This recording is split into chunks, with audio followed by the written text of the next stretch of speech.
I'd like to introduce Denise Stanley of Clock Your Skills, connected with the Academy of Contemporary Music in London, also connected with Middlesex University. The CLOC program has been really informed by 40 years of practice.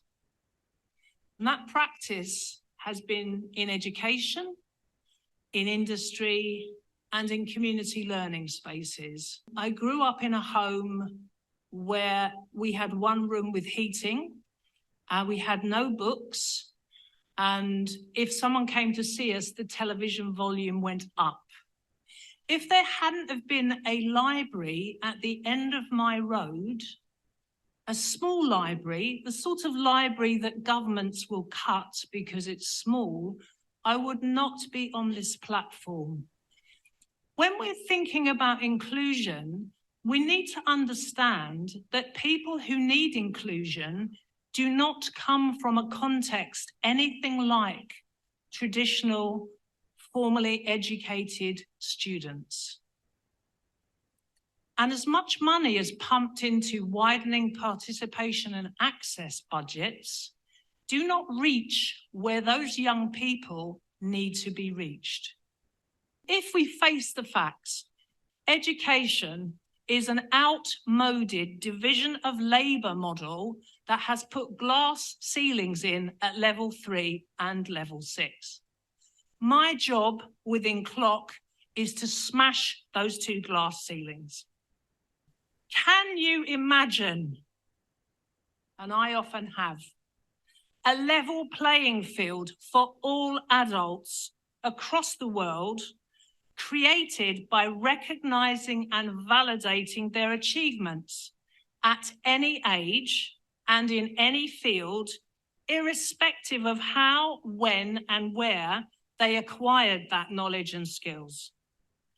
Imagine the same higher education award gained in an industry sector community rather than an academic community, but meeting exactly the same learning outcomes with rigor at the same level, but in a completely different context.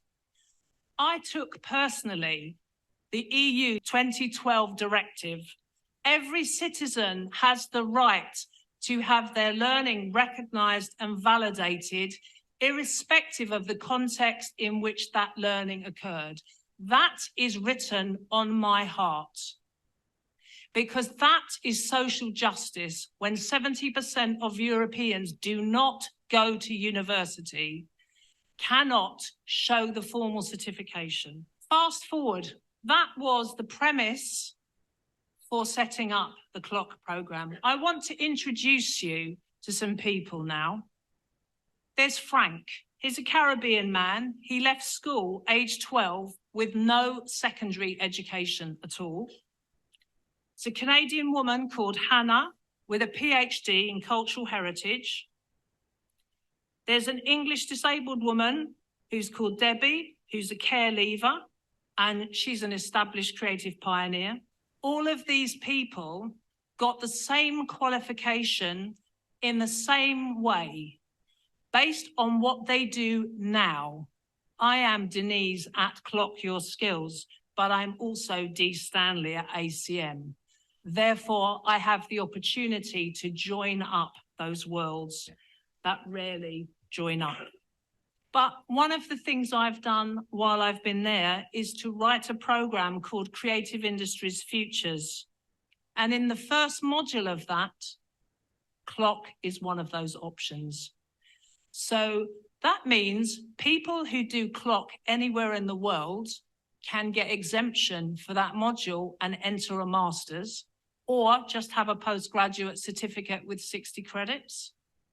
And anyone in a university who prefers to work in the workplace in their own commissioned projects can do exactly the same. So that new standalone award is groundbreaking across the world.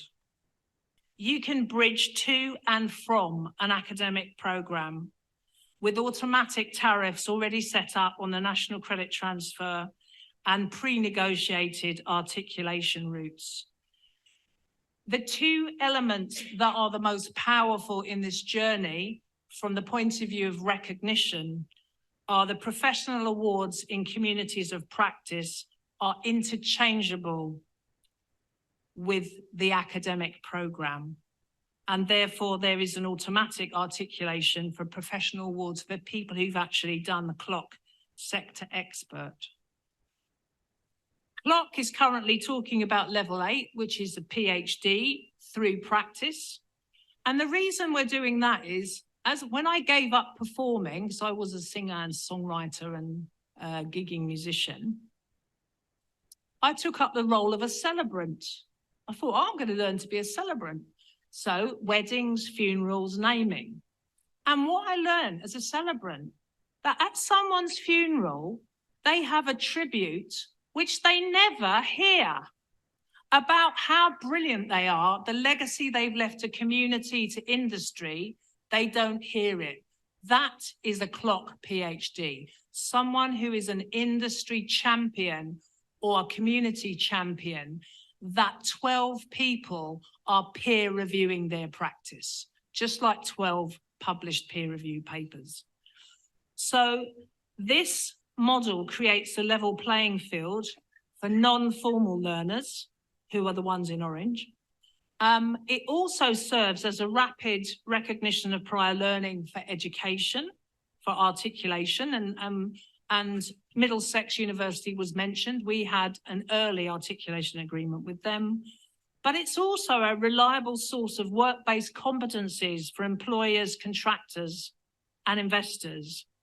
We've always said that clock has made invisible skills visible, but they're also internationally valued.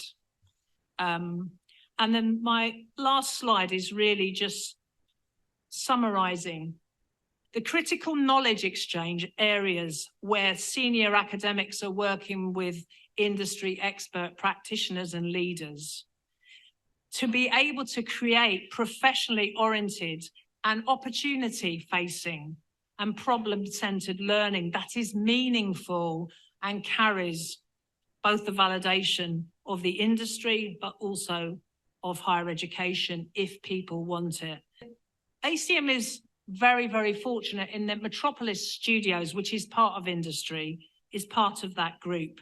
And one of the things that has come out of the relationship between Clock and ACM is that Metropolis is now working on a program training London's young unemployed people, pushing the equality, diversity and inclusion agenda. Because you know what? At Metropolis Studios, they have a lot of Black artists coming from the US and the UK, and they don't have enough Black engineers. And this program is going to move that agenda forward in practice. Maybe you want to give a plug for the workshop that's happening later today. Oh, yes. So at 4 o'clock, we have something called a skills discovery workshop that Clock use internationally. And we've got it in French and in English. And we will be running a taster of that workshop for anyone who wants to discover the skills they didn't know they had. Thank you. With that, thank you very much.